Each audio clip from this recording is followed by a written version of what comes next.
"He's not your down and son. shut Stop your correcting mouth. him." Grant said it loud enough for the entire restaurant to hear, then shoved my hand off his son's shoulder like I was something to be swatted away. I didn't cry. I didn't raise my voice. I smiled, said the word Camille, fine, where are you picked going? up my purse, and walked out into the parking lot alone. By the time the sun came up the next morning, his son's leased Range Rover, his tuition at the private academy Grant loved to brag about, and every card that ran on my credit had already stopped working, and neither of them understood yet exactly what I did for a living. My name is Camille Reyes. I'm 46 years old, and I've spent the last 15 years working as a senior compliance auditor at one of the largest regional banks in South Carolina. My entire career is built on finding the discrepancy nobody else notices, the transaction that doesn't reconcile, the account that looks clean until you pull the history back far enough. I don't react emotionally to a red flag. I follow it quietly until it tells me the truth. I never imagined I would end up running that same process on my own marriage, but that's exactly what happened, one line item at a time, until the picture was impossible to ignore. I met Grant at a charity gala my bank sponsored 6 years ago. He introduced himself as a developer with 3 projects breaking ground downtown, and he had a way of describing unfinished buildings that made them sound already lived in. I was 39, recently out of a long relationship that had quietly stalled rather than ended, and I liked that he seemed to have momentum. He asked good questions. He remembered small details from earlier in a conversation and brought them back up days later, which felt, at the time, like attentiveness. It took me almost 2 years to understand that remembering details and acting on them are two entirely different skills, and Grant had only ever mastered the first one. We married 18 months after we met in a small ceremony at my parents' church. Tyler was 11 then, quiet, a little wary of me, which I understood and respected. I never tried to replace his mother, who had moved out of state for work and saw him twice a year. I tried instead to be steady, the adult who showed up to school conferences and remembered which cereal he liked. For the first 2 years of the marriage, that effort seemed to land. He'd sit with me while I worked in the evenings, asking what a balance sheet was, and I'd explain it the way I'd explain it to a junior analyst. I liked those evenings. I think, if I'm honest, I liked the version of this family we could have been more than I ever fully admitted to myself. The shift happened gradually enough that I can't point to a single day. Grant's development firm hit its first real slowdown around year 3 of our marriage, and instead of adjusting our spending, he doubled down on the appearance of success. New watch, new golf membership, a networking retainer. He paid a country club to keep Tyler enrolled in junior golf lessons he barely attended. I paid the mortgage. I paid for the vacations. And most consequentially, I paid for Tyler's growing list of needs that somehow always required my card and never required a conversation first. I told myself I was keeping the peace. What I was actually doing was financing my own disrespect, and it took 2 years for that sentence to fully form in my mind. There were warnings before the dinner, if I'm being honest with myself now. 6 months earlier, at my own birthday dinner, Tyler had shown up 40 minutes late in a car I hadn't approved, paid for with a card I hadn't authorized for that purpose, and Grant had laughed it off as kids being kids. 3 months after that, I suggested family counseling, not because I thought the marriage was failing, but because I wanted us to build better habits before something worse happened. Grant agreed to one session, spent the entire hour explaining to the therapist why Tyler's behavior was developmentally normal, and never scheduled a second appointment. I noted it. I filed it away the way I file away any anomaly that hasn't yet crossed the threshold into something actionable. I had no idea how close that threshold actually was. The night everything crossed it was a Saturday, celebrating my parents' anniversary in a private dining room downtown, soft lighting, a table dressed properly. The kind of evening meant to honor two people who had built something real together over 4 decades. My younger sister Paige had flown in from Savannah for it, wearing a dress she'd spent months tracking down, the kind of detail that mattered to her, and by extension, mattered to me. Tyler spent the whole dinner slumped in his chair, thumbs moving across his phone, sighing whenever anyone tried to include him. I'd asked him twice, gently, to put the phone away for just the toasts. He ignored me both times, and Grant, seated beside him, said nothing. When the entrees came, Paige gently asked him to shift so the server could set her plate down. He rolled his eyes, kicked the table leg hard enough to send a full glass of red wine into her lap, and laughed about it. Told her to just buy a new one, that it wasn't his fault she didn't know how to sit at a nice table. The room went quiet in a way that told me everyone at that table understood exactly what had just happened, even if no one wanted to be the one to say it first. My mother's hand froze halfway to her water glass. My father looked at Grant, waiting, the way a person waits for the obvious next step to simply occur. I waited for an apology that never came. I stood, told him flatly to apologize to my sister right now, and before he could answer, Grant was on his feet, grabbing my wrist and pulling my hand back like I'd done something wrong. "He's not your son," he said, loud enough for the whole table, for my parents, for the servers standing nearby. "Stop correcting him. Know your place, Camille." I looked at the man I'd married. I looked at the teenager who'd cost me thousands of dollars a month for 2 years running. I looked at my sister quietly dabbing wine off a dress she'd never wear again. 6 years of small accommodations arranged themselves into a single, clear line. The way a column of numbers that never quite balanced suddenly reveals exactly where the error has been hiding the whole time. I said one word. "Fine." I walked to the front desk, asked the host to split the check and bill only my parents, my sister, and myself, tipped generously, and left Grant to explain the rest of the bill to a furious teenager with no way to pay for it. I hugged my parents, told them I loved them, and didn't look back toward the table where Grant was still standing, red-faced, trying to recover the room. Paige walked out with me, her ruined dress bunched in one hand, and said only one thing in the parking lot. "You know this isn't just about tonight." I told her I knew. I'd known for a while. I just hadn't let myself say it out loud until someone else said it first. The drive home was the quietest 20 minutes I'd had in 2 years. No arguing from the passenger seat, no promise that the firm was about to turn a corner. Just the sound of my own thoughts, arriving at a conclusion I'd been avoiding for a long time. When I pulled into the driveway of the house I paid for entirely on my salary, Tyler's Range Rover was parked crooked across 2 spaces, exactly the way he always left it, like the driveway itself owed him room. I sat in my car for a full minute before going inside, not out of hesitation, but because I wanted to be completely clear-headed before I started. I've learned, in 15 years of audits, that anger produces sloppy work. I wasn't interested in sloppy.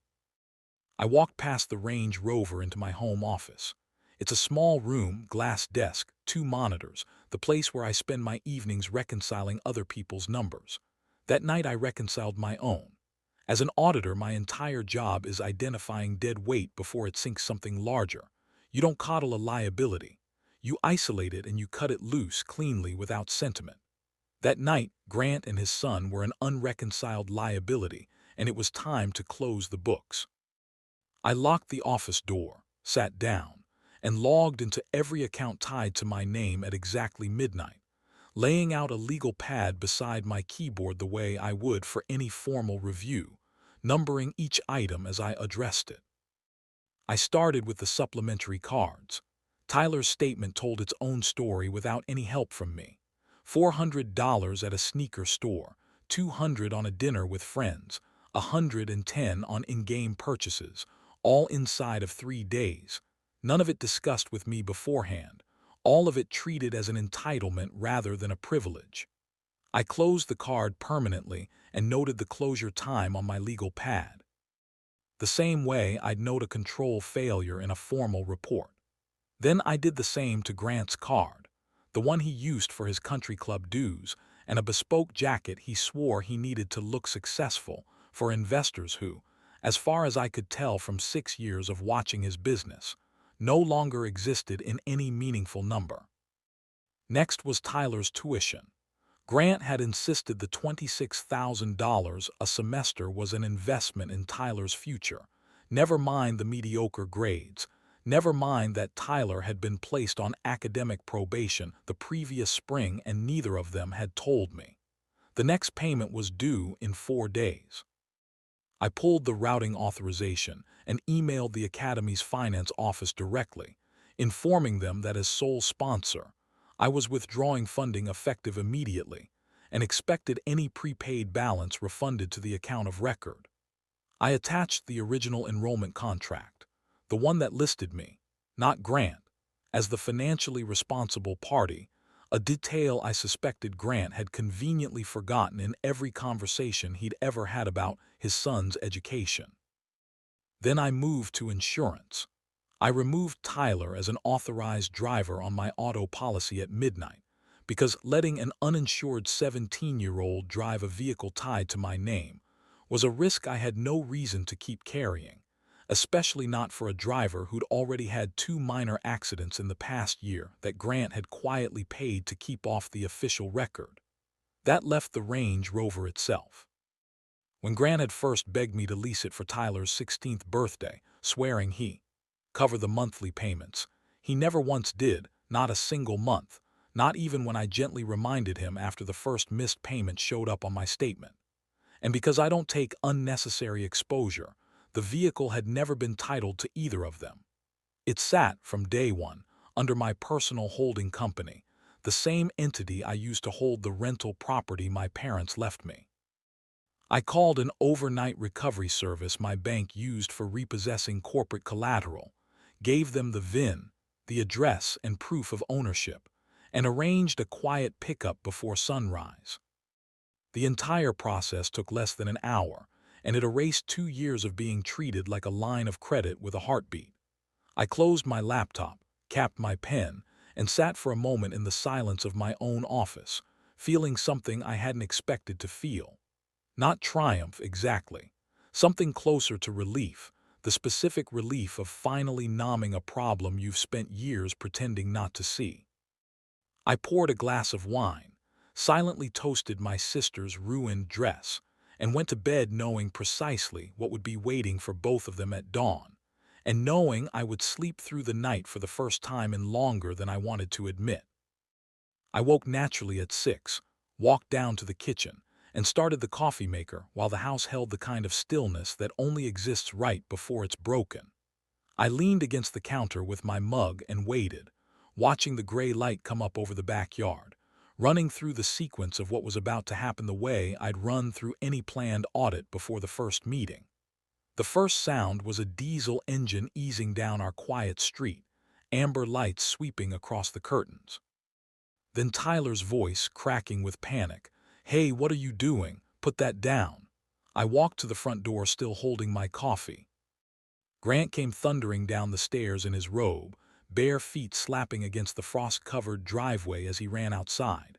I stepped onto the porch and watched a flatbed truck winching up the Range Rover while Tyler paced in his pajamas, screaming that someone was stealing his car. Grant marched up to the driver, chest puffed out despite the robe and slippers. "What the hell do you think you're doing? Drop that vehicle or I'm calling the police." The driver didn't blink. "Lawful repossession authorized by the registered owner confirmed 30 minutes ago." He glanced toward the porch. Grant spun around. "Camille, what is this? Tell him to put it down."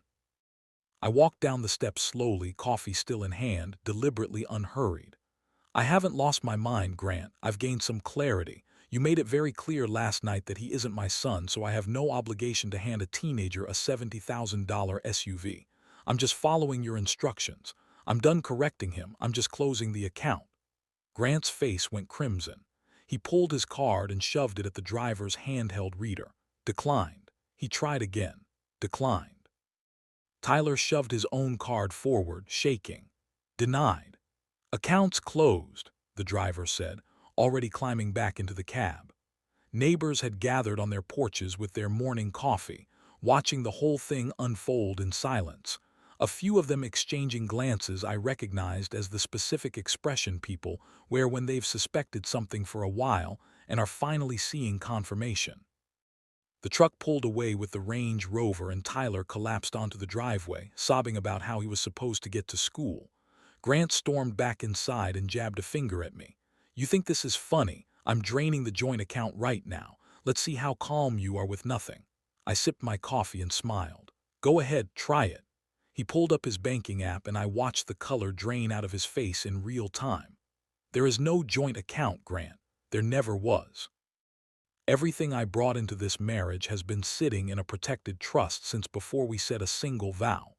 Did you really think I'd leave my own capital exposed to a business that hasn't turned a profit in 3 years?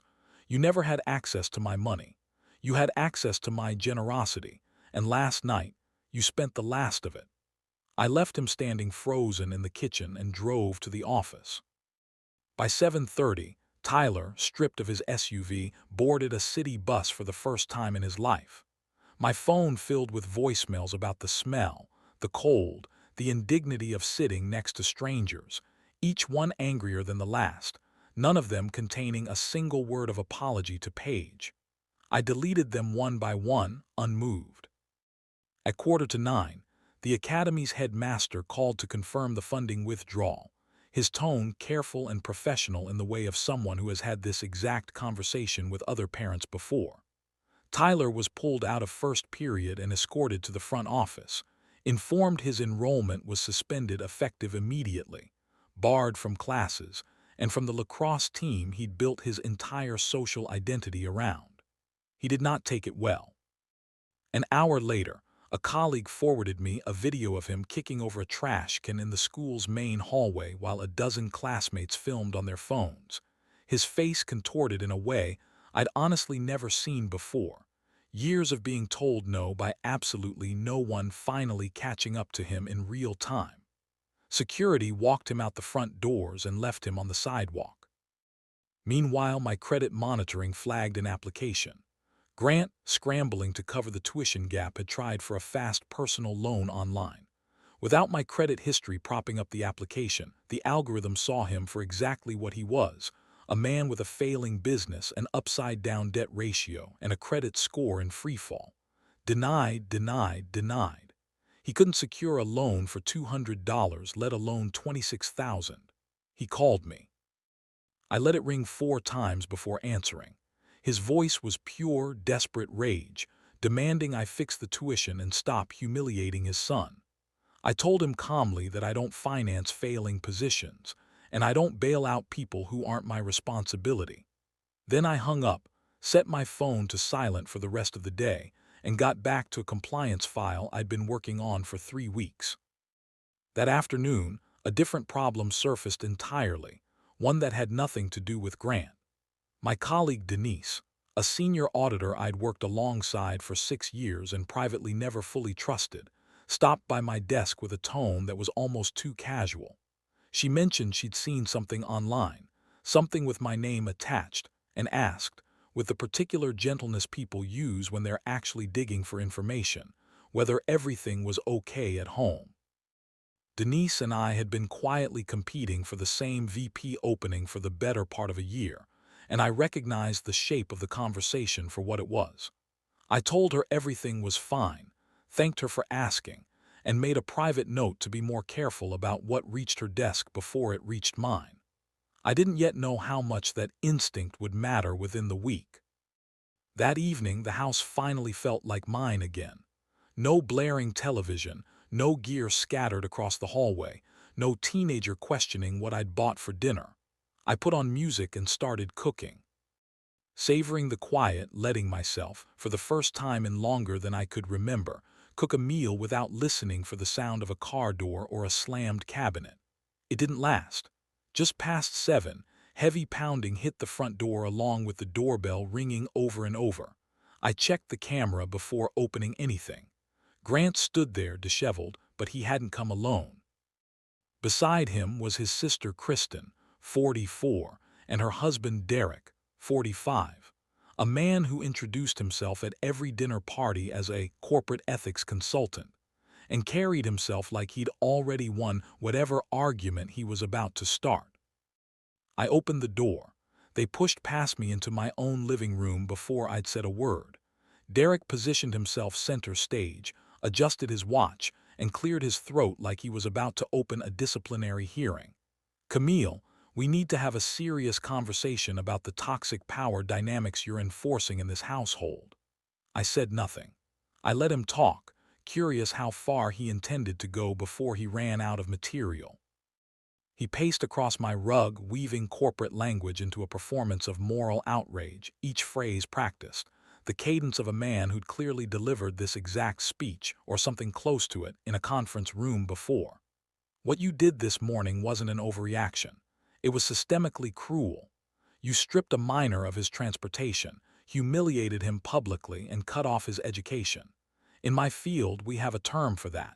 It's called financial abuse. I nearly laughed. Calling Tyler a vulnerable minor was the most absurd thing I'd heard all year. He was an entitled teenager who treated me like a personal line of credit for 2 years. But Derek was riding his own momentum. Kristen chimed in with fake concern dripping from every word, asking how I could leave a child stranded like that, insisting Grant was devastated, that I was destroying a family over a spilled glass of wine. It was never about the wine, and every person in that room knew it. Derek raised a hand to quiet his wife and stepped closer to me, his tone shifting from lecture to threat. You need to understand the optics here, Camille. You hold a visible compliance role at a bank that prides itself on ethical governance. I've spent a decade building relationships across this city's financial sector. I know people on your board. Grant peeked out from behind them, a smug, victorious look forming, convinced Derek had finally cornered me. If you don't fix this by tomorrow morning, Derek said, dropping his voice low, I'll make sure the right people hear that their compliance auditor is financially abusing her own family. I'll frame it so cleanly the bank will have no choice but to let you go. They stood there, waiting for me to crumble, 3 people who had clearly rehearsed this on the drive over, confident that a united front would be enough. I didn't apologize, I didn't raise my voice. I walked to the coffee table, picked up a manila folder I'd already prepared that afternoon during my lunch break, and untied the string. Bank statements slid out, highlighted in yellow, tabbed by month. Before you go building a smear campaign against my reputation, I said, looking directly at Derek, you might want to look at your own financial footprint. His smirk faltered. I started my review last night. I didn't stop at Tyler's tuition or Grant's card. I went through every account tied to my credit, and I found a shadow allowance that's been bleeding money for 2 years. Grant had a card linked to his development firm, a firm that hasn't generated real revenue in years, meaning every charge on it was backed entirely by my credit. Let me read a few of them aloud. A $6,000 retreat to the Bahamas, $2,800 at a designer boutique, 5-star dinners, spa weekends, country club dues, none of it charged by Grant, all of it signed for by Kristen and Derek. Kristen went pale and stepped back. Derek's chest deflated, the consultant persona evaporating into raw panic. I stepped closer, invading his space the way he'd invaded mine. I've already flagged every one of those charges as fraudulent. My bank takes that seriously, and a formal review means a legal obligation to report unauthorized transfers. How do you think your professional network handles a fraud investigation with your name attached to it? Derek stammered that it was a misunderstanding, that Grant had gifted them the money. I reminded him Grant had no authority to gift money that was never his to give, and that gift was an interesting word choice for 2 years of undisclosed charges routed through someone else's credit line. That was enough. Derek pulled Kristen toward the door without another word to Grant, practically running before things could escalate further. The door slammed. Grant stood alone in the middle of my living room, his human shields gone the moment their own comfort was threatened, and for the first time all day, he looked less angry than genuinely afraid. He didn't stay long either. He grabbed his coat and left to find the 2 people who had just abandoned him. I locked the door behind him, poured myself a second glass of wine, and sat with the quiet for a while, aware that whatever came next was going to be worse than anything that had happened so far, and finding, to my own surprise, that I wasn't afraid of it. The retaliation, when it came, arrived in two prongs. The first hit family court the next morning, where Grant filed an emergency petition for spousal support, framed with Derek's coaching as severe financial abuse, demanding his accounts reinstated and his legal fees covered pending a hearing. I received the notice by courier at my office, read it twice, and forwarded it to my attorney without comment. The second prong came from Tyler that same afternoon.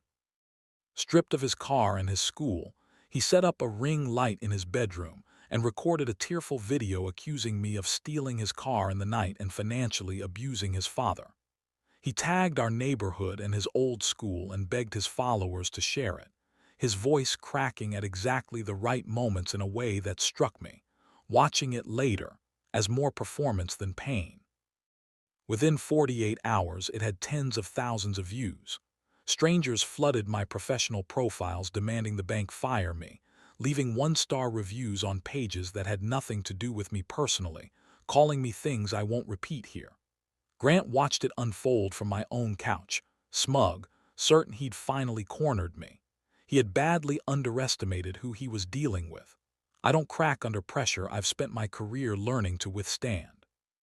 I went into the office the next morning and opened my laptop. If Grant wanted to invite scrutiny by crying abuse, I was happy to oblige, and I intended to look straight at the parts of his history he thought were buried. The office felt different the moment I stepped off the elevator. Conversations dying as I passed, eyes dropping to screens, a silence that had a texture to it I recognized from every workplace scandal I'd ever watched happen to someone else. Tyler's video had breached the walls of my professional life. My phone rang almost immediately. The branch director wanted me in his office. I walked in with my head up. Two senior compliance officers were already seated, along with, unexpectedly, Denise, present in what I assumed was some advisory capacity, though her expression told me she was enjoying this far more than the room required. The director pulled up the flood of one-star reviews hitting the bank's page and asked, point-blank, whether the allegations were about to become a liability. I didn't crumble. I told them plainly that I was in the middle of a high-conflict divorce from a man attempting to extort me, that the video was a retaliatory smear orchestrated by his family, and that my legal counsel was already preparing a response. I wasn't asking for sympathy. I was giving them the same steady competence they paid me for, laying out a timeline, dates, and the specific financial irregularities I'd already begun documenting on Grant's side, framing it the way I'd frame any risk assessment. The director listened, nodded slowly, and told me to keep him updated, adding, almost as an afterthought, that the bank would prefer this resolve quietly rather than publicly. Denise said nothing throughout the entire meeting, which told me everything I needed to know about where her loyalties currently sat. Back at my desk, I lowered the blinds and opened the same forensic tools I used to trace irregular lending activity for the bank. If Grant wanted to drag my name through the mud, I was going to use every resource I had to find out exactly what he'd been hiding. I ran his name and his firm's tax ID through the secondary lending registries, cross-referencing against public UCC filings. The kind of unglamorous document search that makes up 90% of real investigative work and none of what people imagine when they picture it. 10 minutes later, the results populated. Over the past year, Grant had quietly taken out $65,000 from one short-term lender, then $110,000 from another. $175,000 in high-interest debt, the kind that compounds fast enough to bury a person. But his credit was too wrecked to have qualified for any of it alone. There had to be a guarantor. I pulled the original loan documents through a records request and scrolled to the signature pages.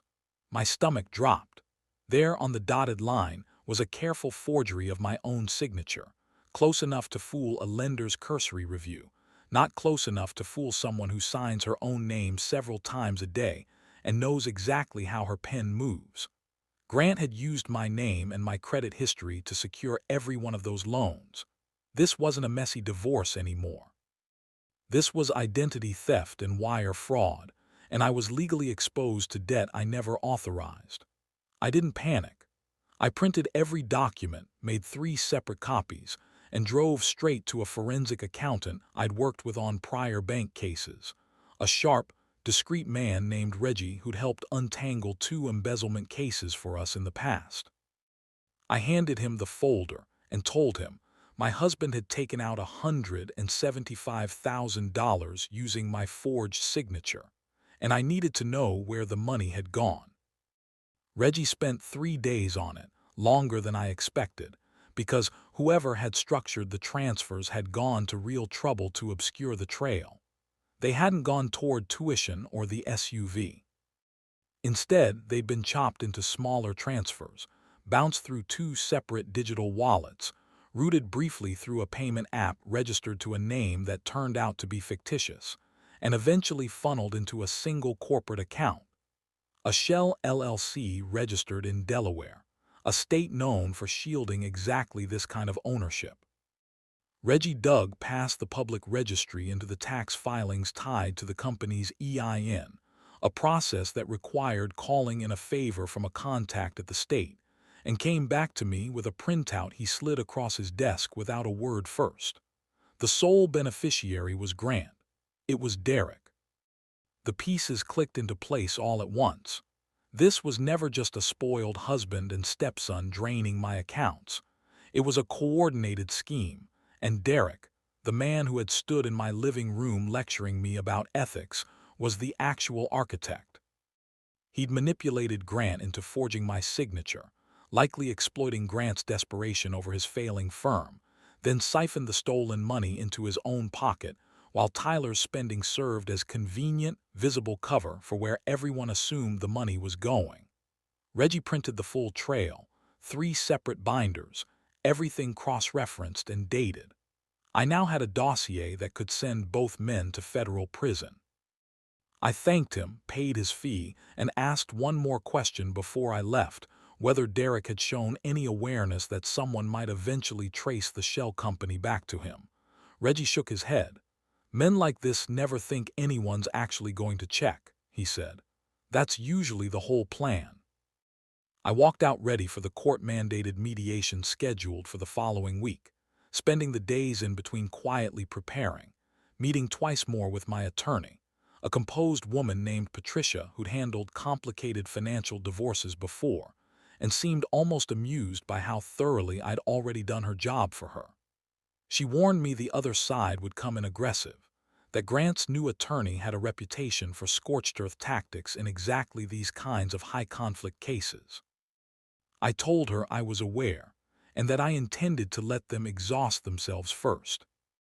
The mediation room felt hostile despite the sterile calm. I arrived early, sat down, and placed my briefcase in front of me, watching through the glass wall as Grant arrived 12 minutes late, visibly thinner than he'd looked even 2 weeks earlier, the strain of the debt clearly wearing on him in ways money problems always eventually show on a person's face. At 10 sharp, he walked in with a high-priced attorney in a pinstripe suit, funded, I now knew, entirely by Derek's stolen money. The lawyer didn't wait for the mediator to finish her opening remarks. He slid a settlement proposal across the table, full tuition reinstatement, the Range Rover returned by morning, and $8,000 a month in ongoing support for Grant. If I refused, he promised a scorched-earth trial and a fight for half the house. I let him finish. Then I opened my own briefcase and slid across our prenuptial agreement, waiving Grant's rights to any spousal support or claim on my property. He'd signed it years earlier, before the wedding, in front of his own attorney at the time, and apparently forgotten it existed entirely. The lawyer scoffed, claiming prenups could be contested under abuse allegations, gesturing toward Tyler's video as though it constituted evidence of anything at all. So I pulled out the second stack, the forged loan documents, the wire logs, the Delaware Shell Company registration under Derek's name, and laid it across the table, sliding each page toward him one at a time, unhurried. "Before you contest anything in civil court," I said, You might want to call a criminal defense attorney because your fee right now is being paid with laundered money tied to federal wire fraud." The lawyer's face went white. He picked up two of the pages, read them fully, set them back down with visibly steadier hands than his expression suggested, and asked for a 5-minute recess. When he returned, he didn't sit back down. Without another word to his client, he packed his portfolio and withdrew as counsel on the spot, citing a conflict he didn't elaborate on, leaving Grant alone at the table with the evidence of his own downfall spread out in front of him. The mediator, to her credit, simply rescheduled the session and said nothing else. Grant sat there for a long moment before gathering the papers with shaking hands and walking out without looking at me. Grant left the mediation center in a blur of panic. Predatory lenders don't send polite reminders. He had 72 hours to produce a payment on $175,000, and his only source of stolen capital, Derek, had already gone quiet to protect himself, not returning calls, letting voicemails pile up unanswered. Desperate and with nowhere else to turn, Grant called Tyler and told him to meet him at the house. They knew my car was gone and assumed they had a clean window. They let themselves in using Tyler's old key, which I'd forgotten to have changed, went upstairs, and pried open the reinforced door of my safe room with a crowbar, stuffing a duffel bag with a collection of watches and heirloom jewelry that had belonged to my grandmother. Pieces I'd specifically told Grant, early in our marriage, were not to be touched under any circumstances. Tyler suggested smashing the patio door on the way out to fake a break-in. Grant thought it was clever.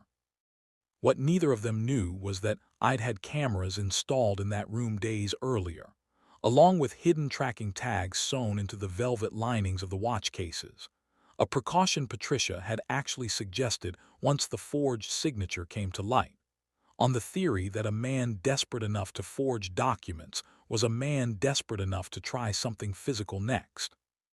I watched the entire robbery live from my office, forwarding the footage to my phone in real time, then called the local precinct with GPS coordinates, an itemized list of stolen property, and a description of Grant's car. The detective who answered didn't need much convincing once I mentioned the forged loan documents already on file with their financial crimes unit from an earlier report Patricia had filed on my behalf. They drove straight to a pawn shop across town, dumped the watches on the counter, and accepted a lowball cash offer from a broker who clearly didn't ask many questions. Just as the broker counted out the bills, I walked in with two uniformed officers behind me. Having driven over the moment, I confirmed their location on the tracker. I tapped my phone, triggering the trackers to chirp loudly from inside the velvet cushions still sitting on the counter. Grant tried to laugh it off as a domestic misunderstanding, something about a family dispute over property. The officers weren't interested. Faced with handcuffs, Tyler turned on his father instantly, screaming that Grant had forced him into it, that this was all his idea. It didn't matter. Both of them were cuffed and marched out past a crowd of stunned onlookers who'd gathered outside the shop's front window. At the precinct, Derek showed up an hour later trying to talk his way into their release, throwing around professional jargon and vague threats about how he knew people at the department. I stepped forward with an iPad and played the footage of the break-in for the desk sergeant, along with the shell company documents Reggie had compiled.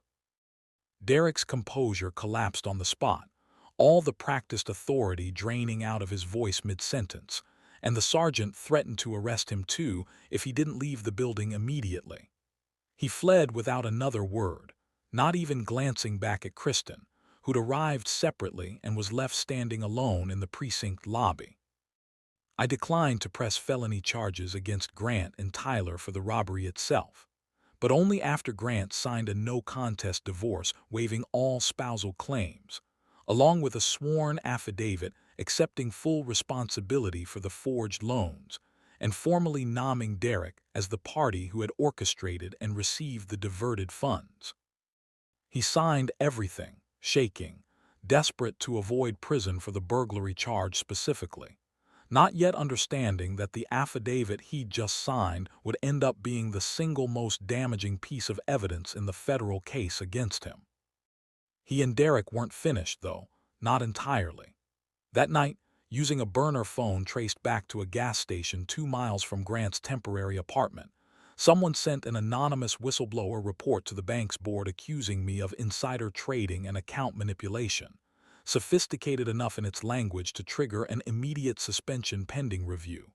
The kind of thing that, on its face, any compliance department has to take seriously regardless of source. I was escorted out of the building the next morning, badge confiscated, while Grant gloated over the phone to someone, unaware his own attorney's dropped case had already made the recorded call fair game for discovery, certain he'd finally destroyed me. He was wrong. The bank's cybersecurity team traced the anonymous submission back to a cell tower 2 miles from my house and matched hidden metadata, embedded in the document itself, to Grant's device. The same device that had, months earlier, been used to send Tyler's original inflammatory video. A piece of digital carelessness that undid both men in a single afternoon of forensic review. Within 24 hours, I was fully exonerated and reinstated with a formal apology from the entire board, delivered in person by the branch director, with Denise conspicuously absent from the meeting where it happened. That same morning, federal agents raided Derek's office, arresting him in front of his staff on charges of wire fraud, money laundering, and tax evasion, the raid itself making the local business paper within hours. Hours later, every account tied to the shell company was seized, including Grant's remaining accounts, all of it frozen pending the federal investigation. He was left with nothing. When security escorted Grant and Tyler out of my house for the final time, collecting the last of their belongings under supervision, Tyler turned on his father one last time, screaming that he'd ruined both their lives, that none of this would have happened if Grant had just let him keep his car. Grant had no answer for him. Kristen arrived moments later, hysterical, begging me for a loan to help bail Derek out, insisting she had nowhere else to turn and that family was supposed to help family. I gave her the same line Grant had once used on me. "He's not my family. Stop asking me to fix him." Then I closed the door, and for the first time in nearly 6 months, no one pounded on it again afterward. 6 months later, Grant was serving a 3-year sentence for identity theft and wire fraud, the affidavit he'd signed to avoid burglary charges having become the centerpiece of the federal prosecution's case. Derek was facing 5 years for laundering and tax evasion, with restitution proceedings underway that would take considerably longer to resolve. Kristen had left the state entirely, and Tyler, spared felony charges as a minor but placed under a strict supervision agreement, had moved in with his mother out of state, a reunion I understood was not going particularly smoothly. I'd been promoted to vice president of compliance shortly after my reinstatement, the board citing, among other things, the composure I'd shown throughout the entire ordeal, and I took my parents and Paige out to celebrate at the city's best steakhouse. Midway through dessert, a server approached to refill our water, and I looked up to see Tyler in a cheap uniform, staring back at me in shock. He recognized Paige instantly. His hands shook so badly the pitcher slipped and shattered on the floor in front of the entire dining room, water spreading across the polished floor while other diners glanced over. I didn't gloat. I didn't say a single word to him. I simply turned back to my sister and asked whether she wanted the cheesecake or the creme brulee. He was no longer a threat, or even a memory worth acknowledging. Just a stranger who dropped a glass, someone the manager was already quietly moving toward the back of the house.